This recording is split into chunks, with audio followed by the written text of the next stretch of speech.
నువ్వు అబద్ధాలు ఆడేసి ఆ క్షణంలో తప్పించుకోవచ్చేమో కానీ నీ జీవితాన్ని నువ్వు అబద్ధంగా మార్చేసావంటే జాగ్రత్త సుమ. ఒకరోజు నువ్వు బాధపడతావు, ఒకరోజు ఏడుస్తావు. ఈ రోజు నీతో ఉన్న స్నేహితులు ఎవరు కూడా, నిన్ను పక్కదారి పట్టిస్తున్న స్నేహితులు ఎవరు కూడా ఒకరోజు నీతో ఉండరు.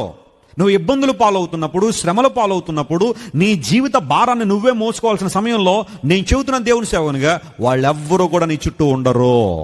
వాళ్ళెవ్వరూ కూడా నీ చుట్టూ ఉండరు. Take life seriously.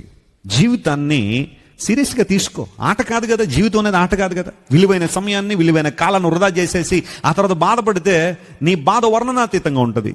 అబద్ధాన్ని ప్రేమించేవాళ్ళు యవనస్తులు అంటుంటారు కొంతమంది. వాళ్ళు కూడా కాలేజ్ 5 గంటలకు అయిపోతే ఇంటికి ఎప్పుడో 8:30 9 గంటలకు వస్తుంది. ఏంటమ్మా అంటే ఫ్రెండ్స్ అండి, ఫ్రెండ్స్ అని చెప్పి రకరకాల ఫ్రెండ్షిప్లు పెట్టుకుంటుంది. చాలా జాగ్రత్త. అలాంటి వారిని పాపంలోకి ఈడ్చేస్తూ ఉన్నారు.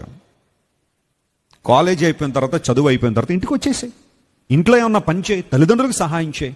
నీకు ఇంకా టైం మిగిలిపోయిందంటే ప్రార్థన చేసుకో, దేవుని వాక్యాన్ని చదువు, పరిశుద్ధతలో ఎదుగు, దేవుడిని దీవిస్తాడు.